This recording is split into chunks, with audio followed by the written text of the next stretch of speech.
आप देख रहे हैं इंडिया टाउन न्यूज, भारत की बात। नमस्कार, आप देख रहे हैं इंडिया टाउन न्यूज और मैं हूं आपके साथ सुरभि शुक्ला। स्वागत है आपका हमारी खास बुलेटिन दुर्ग भिलाई की खबरों में। तो चलिए बुलेटिन में जाने से पहले एक नजर डालते हैं आज की हेडलाइंस पर। मोबाइल भी बना नशा, राजयोग बना इलाज, शुरू हुआ 10 करोड़ नशा मुक्ति संकल्प अभियान।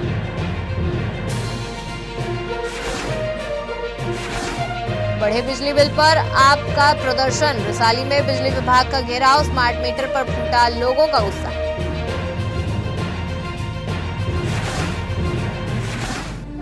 दुर्ग से नशा मुक्त भारत अभियान की शुरुआत, साइंस कॉलेज में युवाओं ने ली नशा मुक्ति की शपथ, 100 सप्ताह चलेगा नशा मुक्त युवा अभियान। सेवानिवृत्त कर्मियों को दी सम्मानजनक विदाई, 40 साल की सेवा के बाद पुलिस कर्मियों का सम्मान, अनुभव की विरासत छोड़ गए पुलिस के कर्मवीर। दुर्ग के चरोदा से एक ऐसी खबर सामने आई है जहां एक परिवार अपने बेटे की मौत का सच जानने के लिए पिछले 3 दिनों से भूख हड़ताल पर बैठा है। मामला है सिद्धार्थ ढोल हत्याकांड का, जहां परिजन अब जांच की रफ्तार और प्रक्रिया पर सवाल खड़े कर रहे हैं। सिद्धार्थ ढोल की मौत को करीब 4 साल बीत चुके हैं, लेकिन परिवार का कहना है कि उन्हें आज भी इंसाफ का इंतजार है। मृतक के पिता शंकर ढोल और बड़े भाई शंभुनाथ ढोल अनिश्चितकालीन अनशन पर बैठे हैं। उनका आरोप है कि मामले में कई ऐसे सवाल हैं जिनके जवाब अब तक नहीं मिले हैं। जी हां, 12 अगस्त 2022 को हुई सिद्धार्थ ढोल की मौत अब एक बार फिर सुर्खियों में आ गई है। परिजनों का दावा है कि पोस्टमार्टम का FSL जांच की प्रक्रिया में गंभीर लापरवाही हुई, जिसके कारण वैज्ञानिक जांच प्रभावित हुई। परिवार का आरोप है कि पोस्टमार्टम के दौरान विसरा समेत जरूरी सैंपल FSL जांच के लिए नहीं भेजे गए। आपको बता दें कि परिजनों ने मेडिकल रिपोर्ट और अन्य दस्तावेजों के आधार पर कई सवाल उठाए हैं। उनका कहना है कि कुछ चिकित्सकीय निष्कर्ष और घटनास्थल से जुड़े तथ्य आपस में मेल नहीं खाते। अब परिवार इस पूरे मामले की दोबारा निष्पक्ष और उच्च स्तरीय जांच की मांग कर रहा है। परिजनों ने तत्कालीन CSP हरीश पाटिल पर भी गंभीर आरोप लगाए हैं। उनका कहना है जिसमें मेडिकल रिपोर्ट में कथित बदलाव और सरकारी दस्तावेजों से छेड़छाड़ का आरोप शामिल है। हालांकि इन आरोपों की स्वतंत्र पुष्टि अभी बाकी है। पुलिस वालों द्वारा यह बताया गया कि दिल्ली की रिपोर्ट है, तो दिल्ली की रिपोर्ट हम किस आधार पर माने? भाई कोई किसी प्रकार के बॉडी का ऑर्गन्स और सारे बॉडी को मिटा दिया गया, ऑर्गन्स मिटा दिया गया। अब तुम किसी न किसी भाई एक साक्ष्य को लेकर उस पर जांच करोगे कि हवाई बात करोगे कि भाई ऐसा है वैसा है, वो तो मान्य नहीं है ना। मैं तो बोल रहा हूँ ना, 1 यूनिट ब्लड की आप जाँच कर ले। मैं पंचशील निवासी हूँ। जैन मंदिर के बगल में मेरा घर है। ये बहुत पुराना घर है। 60 साल पहले से मैं यहाँ पर था और मैं लड़का लोग को लेके, परिवार लेके मैं सब्जी धंधा करके जी रहा था। इसी बीच में मेरा लड़का का हत्या होता है 4 साल पहले। तो इस हत्या का जांच भिलाई चिरी थाना TI मनीष शर्मा था। इसने क्या किया, मेरा FIR तक आज तक हुआ नहीं। जो लोग झूठ गवाही दिया है उन्हीं का पंचनामा में एक केस को लिपापोती करके मैजिस्ट्रेट को, प्रधानमंत्री को, मैं दिल्ली तक गया था, जंतर मंतर में भी जाकर बैठा था धरना। तो राष्ट्रपति, प्रधानमंत्री, गृह मंत्री ने इनके आदेश दिया था बाबा का न्यायिक जांच दिलाओ।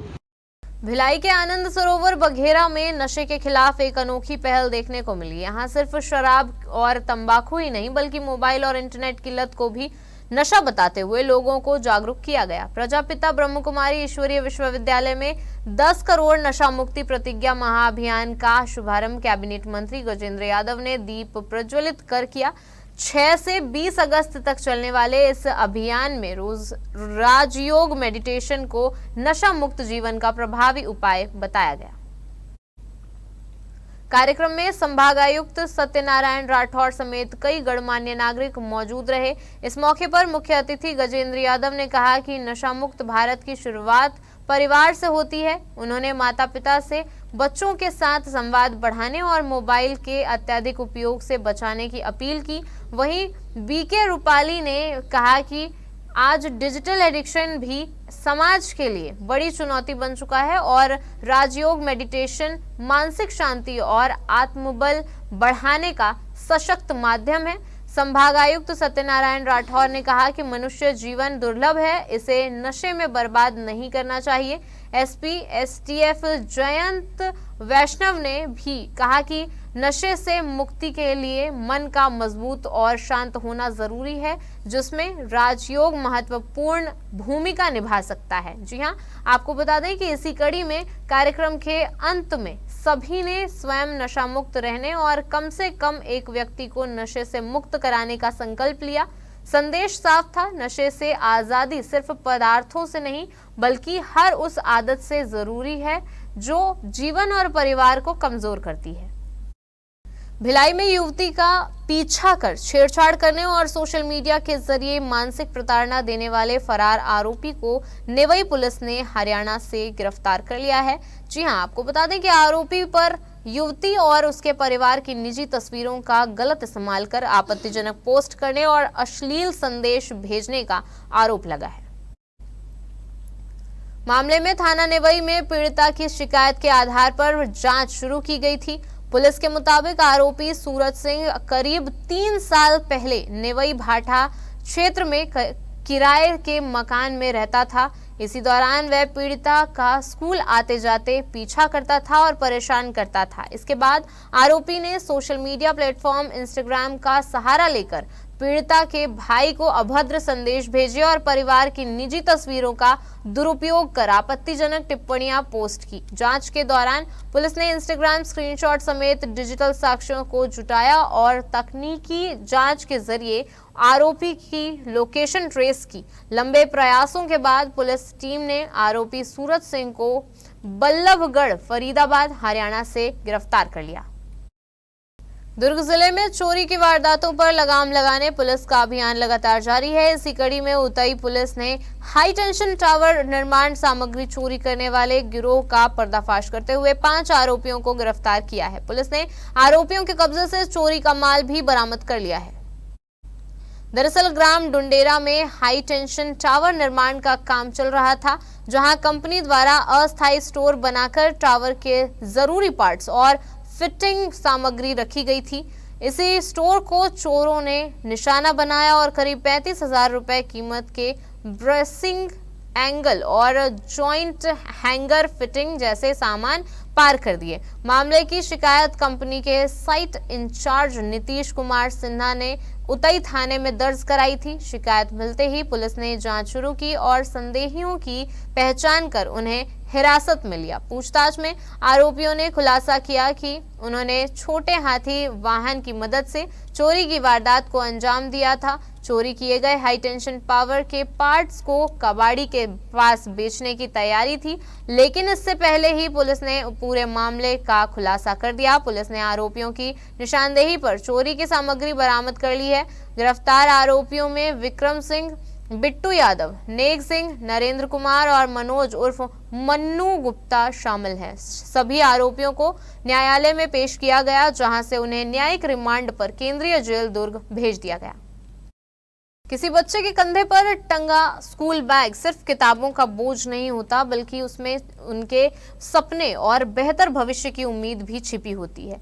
इसी सोच के साथ दुर्ग में ह्यूमन वेलफेयर फाउंडेशन ने एक ऐसी पहल की है जिसने जरूरतमंद बच्चों के चेहरों पर मुस्कान ला दी है। आर्थिक परेशानियों से जूझ रहे परिवारों के बच्चों को पढ़ाई में कोई कमी महसूस ना हो, इसके लिए फाउंडेशन की ओर से स्कूली छात्रों को स्कूल बैग वितरित किए गए। आपको बता दें कि ह्यूमन वेलफेयर फाउंडेशन पिछले कई वर्षों से समाज के जरूरतमंद लोगों की मदद के लिए काम कर रहा है। संस्था का कहना है कि शिक्षा से जुड़ी छोटी छोटी जरूरतें पूरी कर बच्चों को आगे बढ़ने का मौका देना ही इस पहल का उद्देश्य है। फाउंडेशन के अध्यक्ष शेख हारून ने बताया कि संस्था जरूरतमंद लोगों की आवश्यकता के अनुसार निःशुल्क सहायता उपलब्ध कराती है।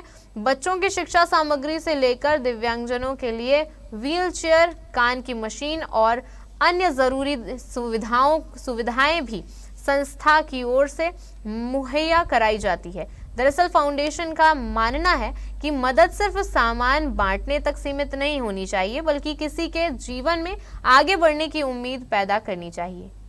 ये प्रोग्राम जो है ह्यूमन वेलफेयर फाउंडेशन, जो आप देख रहे हैं बैनर में पीछे आपको दिख रहा है, नजर आ रहा होगा, तो ये जो फाउंडेशन है बेसिकली ये जो है स्लम एरियाज़ जो होते हैं जहाँ पर जो है बहुत से नीड होते हैं जिन्हें पूरा गवर्नमेंट की तरफ से भी नहीं किया जाता है। संदेश यही है कि मतलब जो ज़रूरतमंद बच्चे होते हैं, जो गरीब होते हैं जो बच्चे, तो उनका पढ़ाई के वजह से मतलब पैसे की कमी की वजह से पूरा हो नहीं पाती उनकी पढ़ाई ठीक से। और कुछ किताब है, महंगी हो गई है पढ़ाई आजकल। इस वजह से क्या है, थोड़ा सा हम लोग ये फाउंडेशन जो है हमारी ह्यूमन वेलफेयर फाउंडेशन, ये गरीबों के लिए मतलब हर फील्ड में काम करती है। ये शिक्षा में, स्वास्थ्य में, हेल्थ में, सभी टाइप में काम करती है ये। दुर्ग से आज एक ऐसी मुहिम की शुरुआत हुई जिसका मकसद सिर्फ नशा छोड़ना नहीं बल्कि युवाओं को देश निर्माण की नई जिम्मेदारी से जोड़ना भी है। जी हां, प्रधानमंत्री नरेंद्र मोदी के आह्वान पर शुरू हुए नशा मुक्ति युवा विकसित भारत संकल्प अभियान का जिला स्तरीय शुभारंभ साइंस कॉलेज दुर्ग से हुआ, जहां सैकड़ों युवाओं ने नशे से दूर रहकर विकसित भारत के निर्माण में भागीदारी का संकल्प लिया।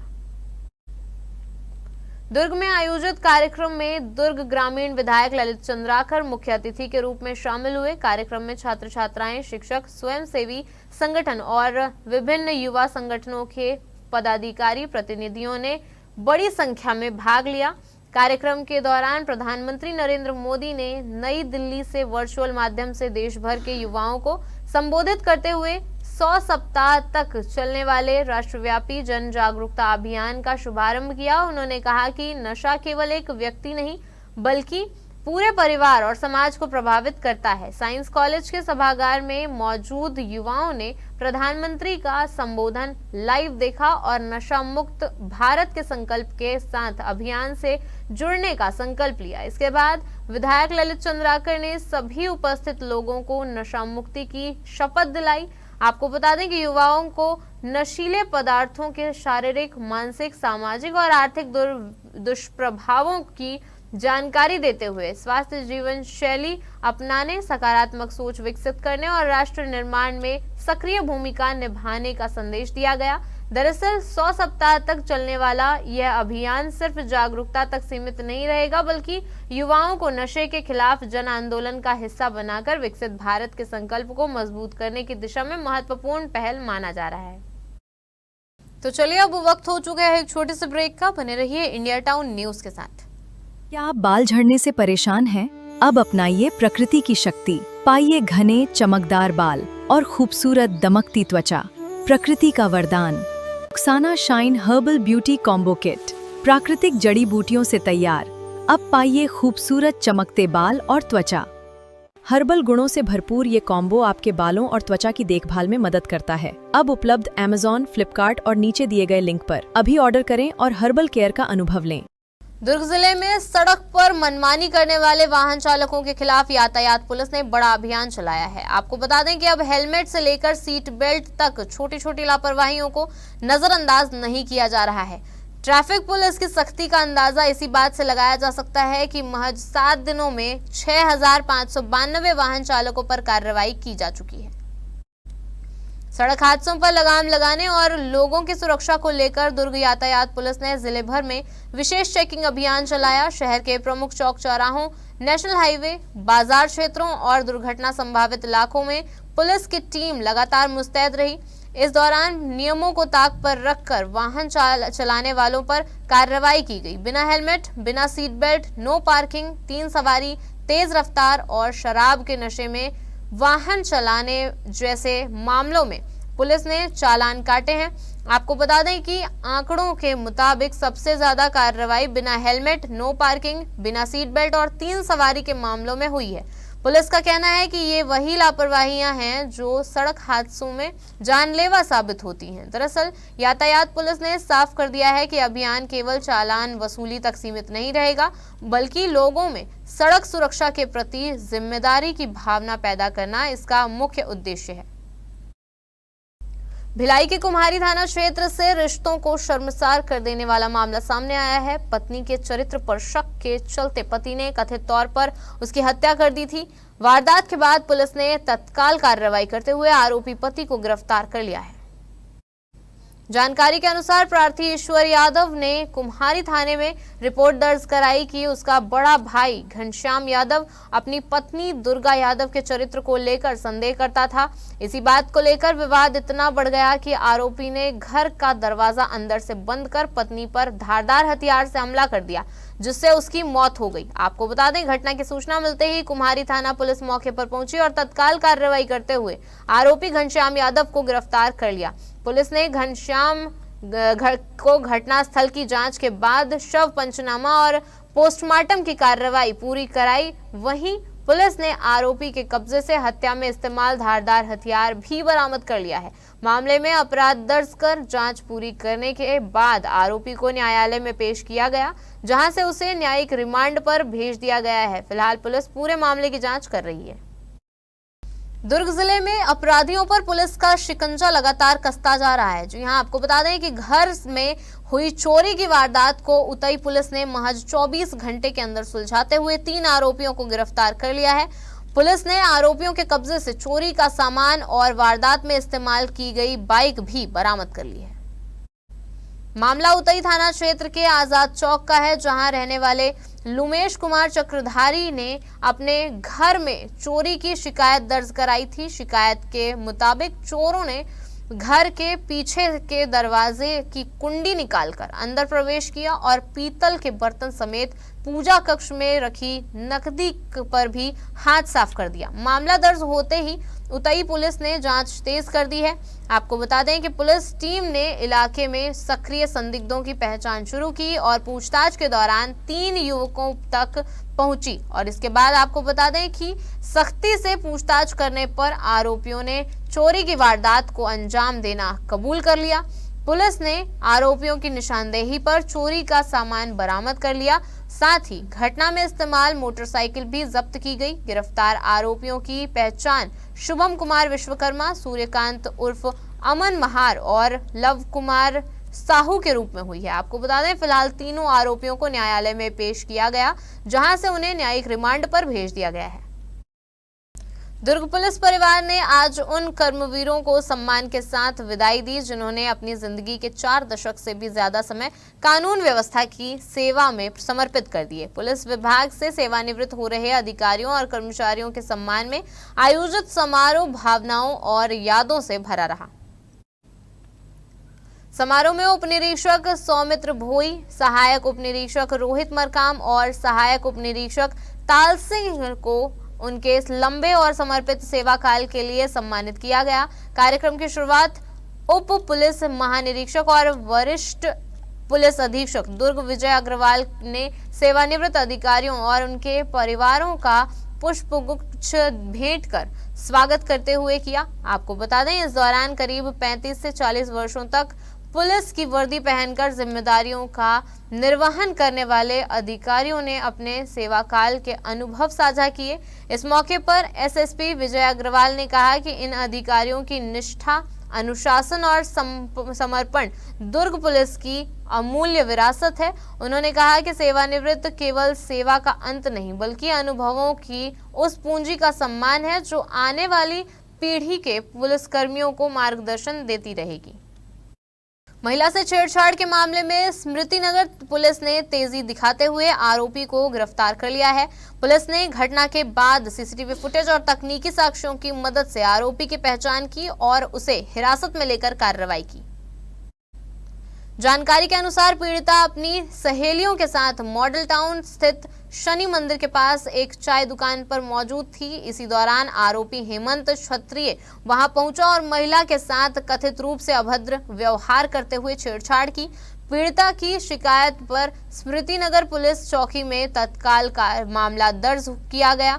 मामले की गंभीरता को देखते हुए पुलिस टीम ने घटनास्थल के आसपास लगे सीसीटीवी कैमरों की जांच की और तकनीकी जानकारी जुटाकर आरोपी तक पहुंच बनाई। पूछताछ में आरोपी ने अपराध स्वीकार किया, जिसके बाद पुलिस ने उसे विधिवत गिरफ्तार कर न्यायालय में पेश कर दिया है। न्यायालय के आदेश पर आरोपी को न्यायिक रिमांड पर भेज दिया गया। दरअसल पुलिस की इस तत्काल कार्रवाई से एक बार फिर साफ हुआ है कि महिलाओं से जुड़े अपराधों में सूचना मिलते ही पुलिस तत्काल कदम उठा रही है। दुर्ग के रिसाली में स्मार्ट मीटर और बढ़ते बिजली बिल का मुद्दा अब सड़क पर उतर आया है। आपको बता दें कि आम आदमी पार्टी ने बिजली विभाग के खिलाफ मोर्चा खोलते हुए रिसाली बिजली कार्यालय का घेराव किया। कार्यकर्ताओं के साथ बड़ी संख्या में स्थानीय रहवासी भी प्रदर्शन में शामिल हुए और स्मार्ट मीटर को लेकर अपनी नाराजगी जाहिर की। हाथों में तख्तियां और जुबान पर नारे, रिसाली बिजली कार्यालय के बाहर आज माहौल पूरी तरह विरोध का नजर आया। दरअसल आम आदमी पार्टी के कार्यकर्ताओं और स्थानीय लोगों का आरोप है कि स्मार्ट मीटर लगने के बाद बिजली बिलों में लगातार बढ़ोतरी हो रही है, जिससे आम उपभोक्ता आर्थिक दबाव में है। प्रदर्शनकारियों ने बिजली विभाग से स्मार्ट मीटर से जुड़े बिलों की जांच कराने, उपभोक्ताओं की शिकायतों का जल्द समाधान करने और बढ़े हुए बिजली बिलों पर स्पष्ट जवाब देने की मांग की। इस दौरान विभाग के खिलाफ जमकर नारेबाजी भी हुई। हालांकि अब सवाल यह है कि क्या बिजली विभाग इन आरोपों पर कोई ठोस कदम उठाएगा या फिर स्मार्ट मीटर को लेकर लोगों की नाराजगी आगे और बढ़ेगी। देखिए, सबसे पहली बात तो हमारा छत्तीसगढ़ जो है वो सरप्लस राज्य है। बिजली हमारा, कोयला हमारा, पानी हमारी और जो विद्युत कंपनी बिजली का उत्पादन करती है वो भी हमारा है। हमारे छत्तीसगढ़ से बिजली का उत्पादन होने के बाद 5 राज्यों में भेजा जाता है। ये बहुत ही शर्म की बात है। जिस राज्य में बिजली का उत्पादन हो रहा है उसी राज्य की जनता बिजली की महंगाई के बोझ से दबी जा रही है और परेशान है। सर, विद्युत मंडल गरीब आदमी या कोई भी हो, ये किसके अनुमति से मीटर चेंज किए? घर हमारा, मीटर चेंज करने के लिए इनको कौन अनुमति दी? हम तो नहीं दिए। हमारा सिग्नेचर हो, हमारे परिवार से कोई सिग्नेचर साइन हो, उसको ये दिखाएं। बात रही दूसरी है कि 400, 500, 300 रुपया बिल आता था हम लोग का, आज 2500, 3000 रुपया हम लोग भर रहे हैं। काम धंधा करने वाले हम लोग गरीब आदमी है, मजदूर आदमी है। काम धंधा छोड़ करके इनके यहाँ रोज रोज तो चक्कर काटेंगे नहीं। ये कोई पहली बार हम बिजली विभाग के खिलाफ, स्मार्ट मीटर के खिलाफ हम बिजली विभाग के पास नहीं आए। ये तीसरी बार हम लोग शांतिपूर्ण तरीके से ज्ञापन देने पहुंचे हैं। इसके बाद अब कोई ज्ञापन नहीं होगा। इसके बाद बिजली विभाग को हम आसानी से काम ही नहीं करने देंगे। इनको इतना परेशान कर देंगे कि ये लोग भी सोचेंगे कि यार हमने स्मार्ट मीटर लगा के बड़ी गलती कर दी है। करने वाले ये है हम ये कि अगर इन्होंने दोबारा बिजली का बिल भेजा, कुछ भी उठपटांग बिल भेजा, तो हम लोगों के घर में डायरेक्ट कनेक्शन जोड़ देंगे। उपभोक्ताओं के द्वारा जो स्मार्ट मीटर को लेकर शिकायत की जा रही है, उसमें हम ये कहना चाहते हैं कि अगर आपके स्मार्ट मीटर में कोई भी समस्या है तो आप उसकी शिकायत लिखित में बिजली विभाग में दीजिए। उसके अगेंस्ट में हम वहां पर चेक मीटर लगवा के आपको रीडिंग को चेक कराएंगे। अगर स्मार्ट मीटर में खामी है तो हम उस स्मार्ट मीटर को भी चेंज करवाएंगे। अगर कुछ टेक्निकल इश्यू है तो भी हम रिजॉल्व करवाएंगे उसका। हमारे खास बुलेटिन दुर्ग भिलाई की खबरों में फिलहाल इतना ही। अब मुझे दीजिए इजाजत और आप देखते रहिए इंडिया टाउन न्यूज, भारत की बात। नमस्कार। आप देख रहे हैं इंडिया टाउन न्यूज, भारत की बात।